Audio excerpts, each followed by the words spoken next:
Amén, hermanos, por esta semana que nos muestra, pues el título dice, David tipifica a Cristo, el verdadero David, el rey del reino venidero de Dios.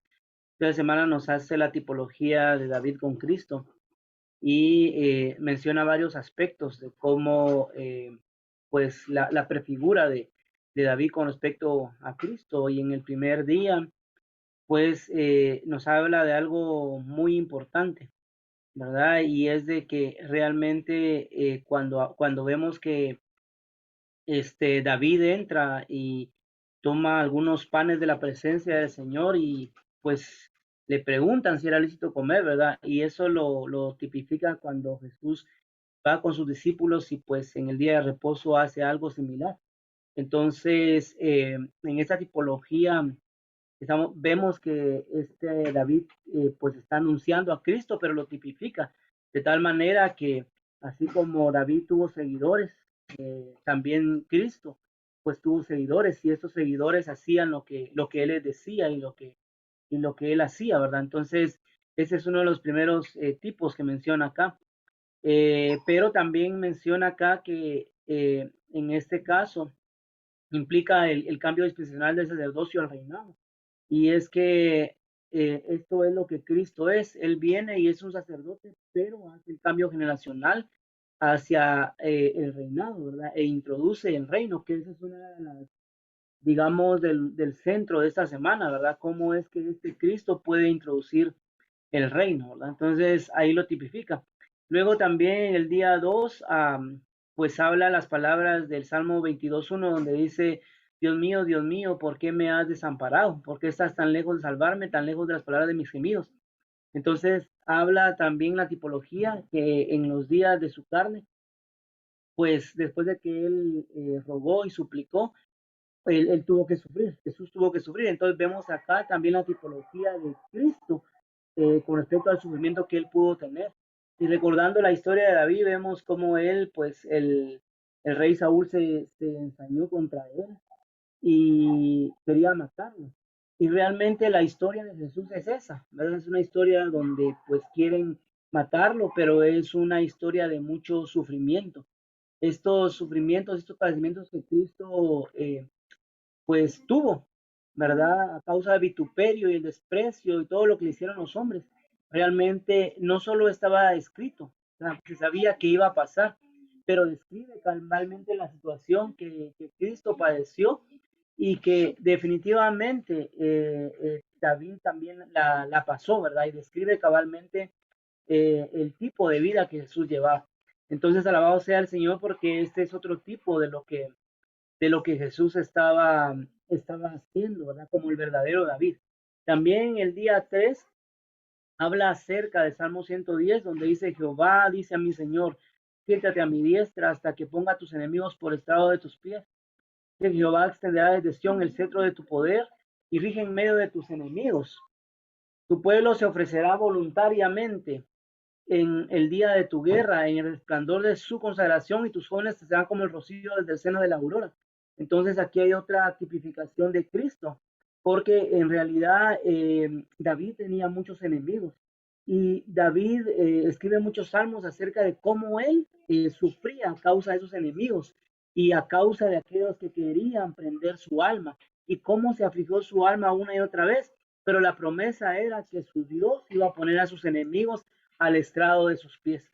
Entonces, de la misma manera, hermanos, este Cristo vino a realizar algo.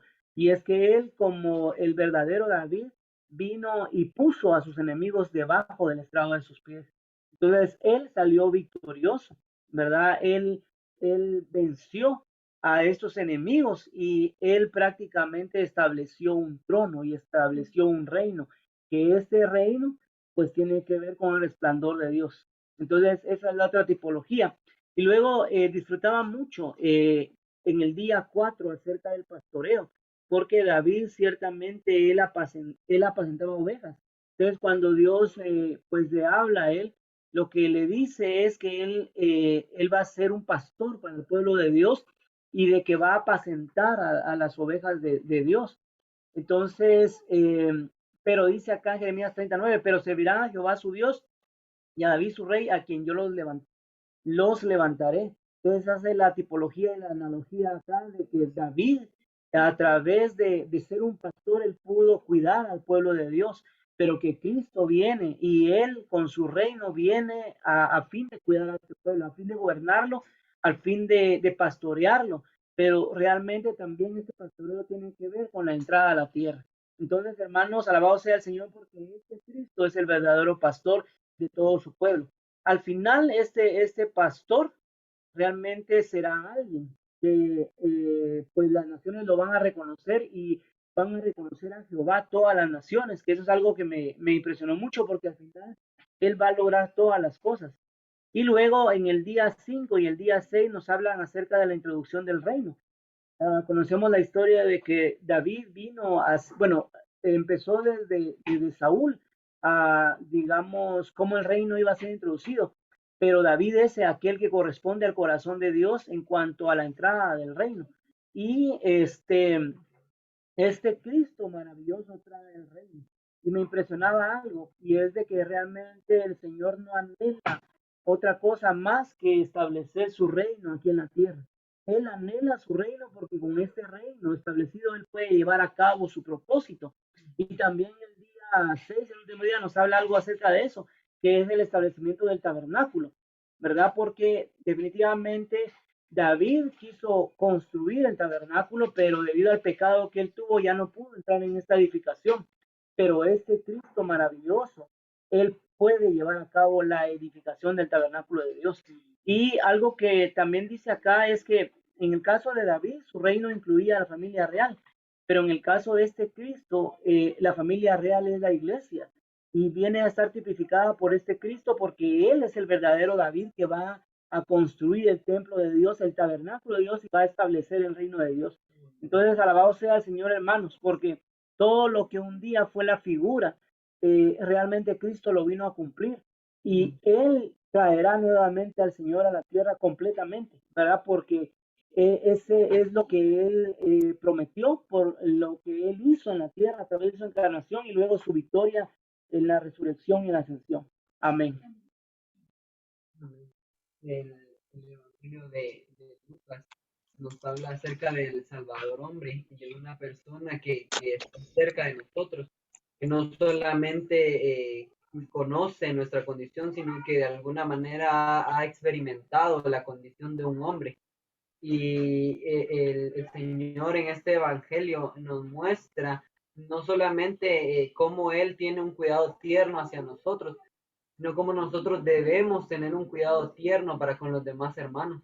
Estaba leyendo acerca de la parábola del buen samaritano y yo la había escuchado muchas veces y qué historia tan bonita, ¿verdad? Que una persona que cuidó a otra que muchos no quisieron porque era bueno, a pesar de que se creía que era una persona que no era digna de hacer este tipo de cosas, pero más allá de ser una historia bonita, nos muestra la realidad de la vida del Señor, cómo el Señor no vino en condición de ser alguien muy importante, porque vemos que en la parábola primero pasa un sacerdote que se supone que es encargado de cuidar a las personas, ¿verdad? Es el encargado de cuidar al rebaño, ¿verdad?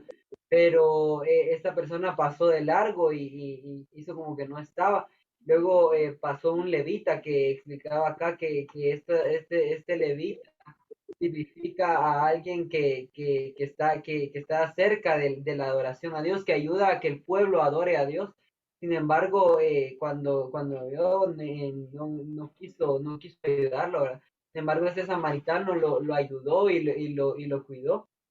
Ese samaritano tipifica al Salvador hombre, este hombre que vino con este vivir perfecto, pero no vino a gobernar, a hacer grandes cosas, a enaltecerse, sino que vino a cuidar y a salvar. Y esto me impresionó mucho porque el Señor no quiere grandes cosas, no quiere grandes campañas, no quiere grandes personas que lleguen a gobernar la tierra, sino que quiere personas que sean capaces de cuidar a otros. Y esto me expuso mucho porque a mí en lo personal me cuesta mucho cuidar a los demás. Pastorear a los hermanos es algo que a mí me cuesta mucho, pero el Señor necesita y anhela este cuidado tierno de nosotros. Por eso él, cuando el hombre le pregunta que qué puede hacer para amar a su prójimo, él le muestra esto, pero el significado de esto dice que lo voy a leer un poco más corto porque es muy largo, pero dice que el Señor, este samaritano, lo que hizo con la persona fue que lo sanó. Bueno, como el samaritano tipifica a este Salvador hombre, entonces dice que lo sanó, le dio el Espíritu Santo y la vida divina, lo llevó con medios humildes y con humildad, lo llevó a la iglesia, lo cuidó por medio de la iglesia, y lo bendijo y hizo que la iglesia lo bendijera. Y esto afirma, dice que todo lo que la iglesia hace viene por medio del cuidado del Salvador hombre. Y esto es maravilloso porque la iglesia no se mueve con respecto a cosas buenas o malas o con respecto a qué dicen los hermanos o qué pensamos nosotros, sino que la iglesia se mueve con respecto al amor del Salvador, hombre. Y esto es algo que debemos tomar en cuenta porque muchas veces nosotros no tratamos o no vemos por los hermanos como un Salvador, hombre, como una persona que vino a salvar, a cuidar y no a juzgar.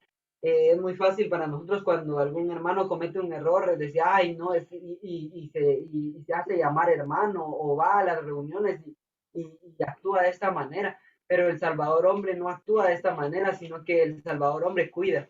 Él sana estas heridas y Él nos lleva de regreso a la iglesia, pero también nos cuida dentro de la iglesia, hace que los hermanos nos cuiden dentro de la iglesia. Y esto es un cuidado maravilloso, pero debemos darnos cuenta que esta debe ser nuestra realidad en la iglesia. Nosotros realmente queremos experimentar, queremos reflejar la iglesia. Este debe ser nuestro cuidado para con los hermanos. El día de ayer disfrutábamos acerca de la resurrección de Cristo y este es un tema que abarca muchas cosas. La resurrección de Cristo es un hecho realmente maravilloso que yo aún no logro entender a cabalidad, pero sé que hay demasiados aspectos que el Señor logró con esto. Uno de ellos, y el que más me impresionó, es que el Señor abolió la muerte. La muerte es una condición terrible. Nosotros nos damos cuenta cuando nosotros vamos a un velorio, algo muy, muy lamentable, es un ambiente de tristeza, un ambiente de dolor, todo el mundo está triste, están preocupados, es un ambiente muy hostil y cuando alguien muere, su cuerpo se pudre y se llena de gusanos y se pone y se deteriora. Entonces esta muerte es una condición terrible, pero el Señor abolió la muerte cuando Él resucitó. Explicaba ahí el hermano que cuando él murió, la muerte, daban un ejemplo que cuando la muerte es como alguien que está como un recolector de basura, que está recolectando, anda buscando qué llevarse, ¿verdad? Y el Hades es como el cesto de basura, que cuando la muerte lo atrapa, lo deposita ahí. Entonces esto es algo realmente terrible porque la consecuencia de la muerte es el Hades, que es una muerte eterna, un infierno, ¿verdad?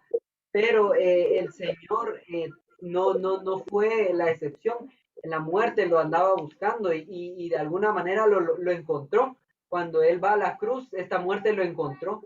Sin embargo, aunque Él descendió al Hades y la muerte lo llevó al Hades, el Señor tenía tal vida que la muerte no pudo detenerlo. Y este aspecto es maravilloso porque nosotros nos mantenemos en una condición de muerte y el problema es que nosotros estamos equivocados porque el Señor ya abolió la muerte. Pero lo maravilloso de esto es que otro aspecto de la resurrección del Señor es que cuando Él resucitó, Él impartió su vida en nosotros. Y esto es muy maravilloso porque eso quiere decir que la vida del Señor, esta vida que es capaz de vencer la muerte, está en nosotros. Pero necesitamos darnos cuenta. Muchas veces vivimos como que esta vida no estuviera en nosotros y dejamos que la muerte nos absorba. Pero alabado sea el Señor porque su vida vive en nosotros y porque esta vida es capaz de vencer a la muerte. Amén. Amén, hermano. Nos dice esta semana que David tenía discípulos. Estos eran sus seguidores. David y sus seguidores nos dice que constituían una figura de Cristo y sus discípulos. Luego nos dice que la venida de David cambió la era de los sacerdotes a la era de los reyes. En la era de los reyes estaban por encima de los sacerdotes. Al igual de la venida de Cristo, también se produjo un cambio de dispensación. Esta fue la era de la ley a la era de la gracia. Amén, porque en la era de la gracia, el Cristo está por encima de todos. Amén.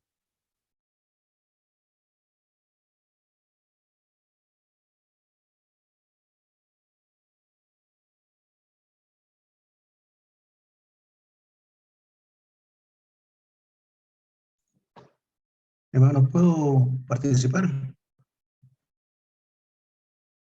Adelante, hermano. Hermanos, bueno, por mi parte, hemos leído la semana número 9 de la palabra santa, avivamiento matutino, del estudio de primera y segunda de Samuel. Esta última semana tiene un título muy sugerente: la edificación orgánica de la iglesia como cuerpo de Cristo mediante el proceso de metabolismo espiritual. Es una experiencia interior que los creyentes tienen del Cristo que mora en ellos. Hubo muy bonitas, digamos, algo que quiero expresar es aquí sobre este repaso, sobre ese estudio, es que el Señor, digamos, en segunda de Samuel, en el capítulo 7, expresa que David tuvo la intención de construirle una casa al Señor, a Dios, al Padre, y él a través del profeta Natán le dijo, tú me vas a construir en mí una casa. Yo no he pedido tal cosa, dice. Al contrario, yo te voy a hacer a ti una casa, yo te voy a construir una casa a ti. Pero también dice en el versículo 12, y cuando tus días sean cumplidos y duermas con tus padres, yo levantaré después de ti a uno de tu linaje, el cual procederá de tus entrañas y afirmaré su reino. Él edificará casa a mi nombre y yo afirmaré para siempre el trono de su reino. Yo le seré a él padre y él me será a mí hijo. Esta es una profecía muy linda que se cumplió con la venida del Hijo de Dios, de nuestro Señor Jesucristo. Y sabemos que Él es quien verdaderamente, como expresa la promesa, edificó, porque la casa que Él edifica no es una casa física, es una casa en el Espíritu con nosotros, con este pueblo redimido, que estando muertos en delitos y pecados, el Señor les da vida, o sea, los redime y les da vida, y entonces construye en nosotros esa habitación. Necesitamos que Dios edifique a Cristo en nosotros, forjar a Cristo en nuestro interior hasta que seamos una morada mutua de Él con nosotros y nosotros con Él, porque Él es en sí nuestra vida, nuestra naturaleza. Él nos proporciona esto y además nosotros le vamos a expresar a Él por toda la eternidad. También habla de cómo en este contexto, en el capítulo 13 de San Mateo, también ahí está la parábola del sembrador, y allí se mira claramente la parábola que el Señor dice que, dice, he aquí un sembrador salió a sembrar, y mientras sembraba, parte de la semilla cayó junto al camino, y vinieron las aves y la comieron. Parte cayó en pedregales donde no había mucha tierra y brotó pronto, porque no tenía profundidad de tierra. Pero salido el sol se quemó y porque no tenía raíz se secó. Y parte cayó entre espinos y los espinos crecieron y la ahogaron. Pero parte cayó en buena tierra y dio frutos, cual a 100, cual a 60 y cual a 30 por uno.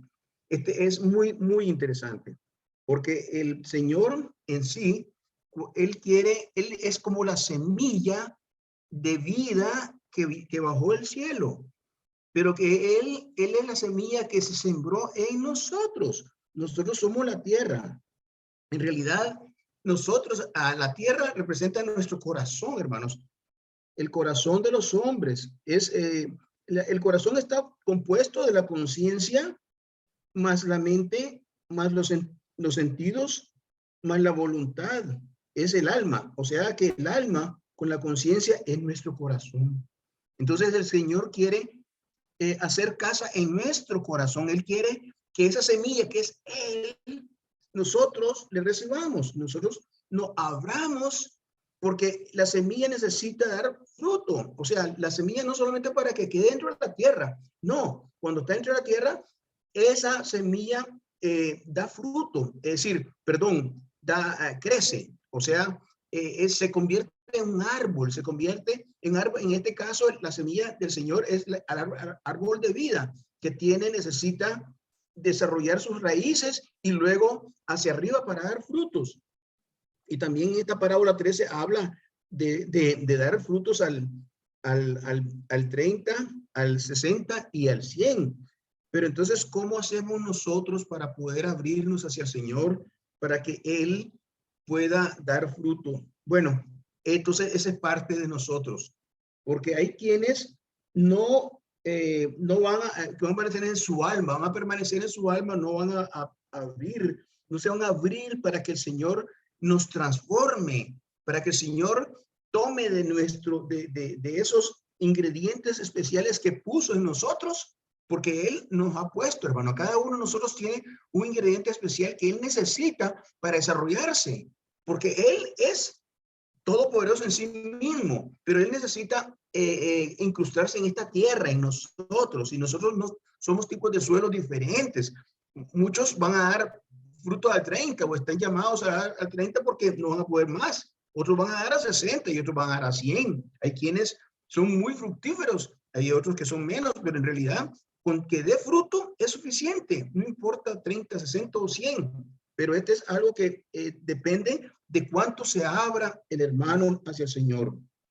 Así vemos nosotros que él, que como semilla necesitaba los nutrientes de la tierra. Nosotros debemos alimentarnos de la semilla que es Cristo, bebiéndole, comiéndole, respirándolo, clamándolo, haciendo que Él haga su morada en nosotros. Y la rapidez con que crezcamos en vida va a depender de cuántos nutrientes le proveemos a esta semilla. Hermano, si tú te abres por completo al Señor, si tú lo recibes a Él y eres dócil para que Él pueda cambiarte a ti, hermano, Él va a tener en ti un aliado para poder Él desarrollarse en ti. Y entonces Él va a crecer en ti. Pero si nosotros estamos todavía apegados a cosas que no son de Él, sino intereses del mundo, pues porque estamos en este mundo y no le dedicamos mucho tiempo porque estamos pegados en otras cosas, Él no va a poder desarrollarse, no va a hacer ese crecimiento como Él quiere. Por eso también necesitamos, hermanos, que recordemos que somos diferentes unos de otros. Es decir, acuérdate que el Señor planificó tener un cuerpo, tener un pueblo, pero ese pueblo, en realidad, el pueblo de Dios es el cuerpo de Cristo, o sea, es la iglesia que está constituida del Señor en nosotros. O sea, es Él viviendo en nosotros. Él es la verdadera esencia. En realidad nosotros nos unimos a Él, nosotros estamos en contacto unos con otros de una manera orgánica, pero en realidad es el Señor el que nos da esa particularidad de poder crecer en Él. Él es el verdadero crecimiento. Él es como el Dios triuno, es como una máquina inmensa enorme, todopoderoso, capaz de hacer todo, todo, todo. Pero Él necesita que nosotros aquí en la tierra nos abramos, que haya un operador, que haya alguien que interceda, alguien que ore, alguien que le diga, Padre, ayúdanos, aquí está tu pueblo, necesitamos tu ayuda, ven, Señor. Y ahí está, el Señor esperando a que nosotros nos abramos. Tiene que haber alguien que ore, que clame, y así se mira como Pablo lo hizo en su momento, y él oró al Señor en Gálatas en esos términos, de manera que el Señor hiciera en nosotros una habitación, que viniera a morar, y Él es el que nos habla, a nosotros nos da la guía para seguir adelante.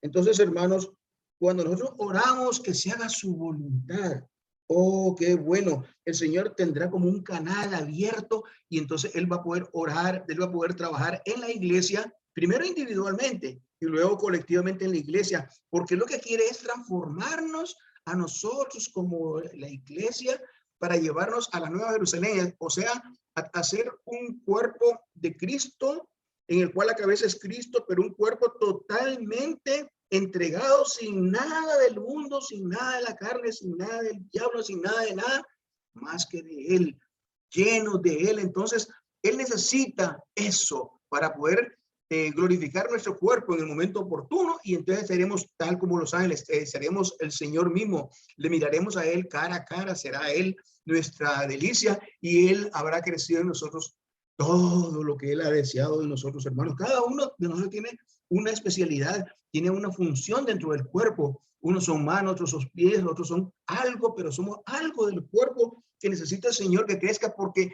nos va a llevar juntos todos y nos va a reunir en la Nueva Jerusalén, porque la Nueva Jerusalén representa el tabernáculo de Dios para siempre. Es el tabernáculo del lugar santísimo, el lugar donde Él mora, donde habrán, las distancias serán la misma, tanto el largo, el ancho y el alto, 12,000 estadios. Y ahí estaremos todos con Él para lo que viene, o sea, para la eternidad. Entonces, eso es lo que el Señor quiere, pero hasta eso nos quiere llevar. Entonces, ahorita estamos en el proceso. Estamos en el proceso, hermano, de que conforme el Señor y nosotros, la Nueva Jerusalén, ese es el objetivo que Él tiene.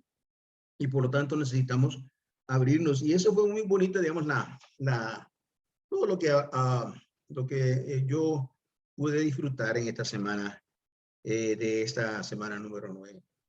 Hermano, que esto que les he hablado, pues para que vean ustedes que el Señor está haciendo las cosas muy, muy en serio, y necesita que nosotros tomemos estas cosas muy en serio.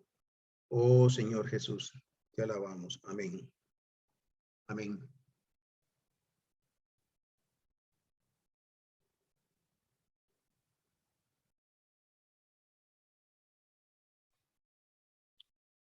Todavía tenemos unos minutos, si alguien más nos quiere compartir.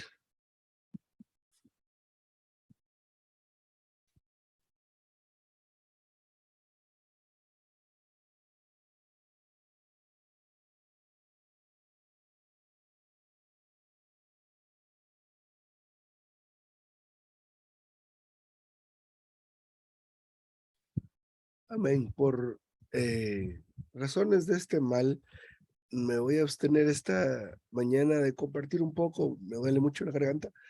Entonces, recordemos, posiblemente reunión de niños, no es seguro, pero posiblemente. También mañana, pues, estamos con los hermanos de Colombia a las 6:30.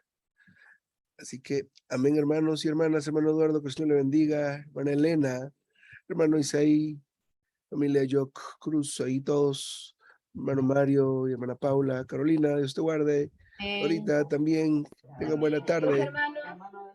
Feliz tarde, hermano. Gracias, hermanos. Amén, hermano, que sigan mejores. Gracias. Amén. Ahí está, hermano Mario. Y hermano, que mejore. Esa es nuestra Amén, oración. hermanos, Amén. qué gusto verlos. Amén. Amén. Sí, por todos los hermanos. Amén. Amén, Que Eduardo, Dios hermano bendiga, Eduardo. que Dios nos guarde, que siga mejor, hermano. Gracias. Amén, Amén, hermanos y hermano. hermanas. Que el Señor les guarde. Nos vemos en la semana. Amén, Virtualmente hermanos. será por esta Dios semana. oiga. Hasta luego. Hasta luego, hermanos. Amén. Amén. Amén. Amén. Amén.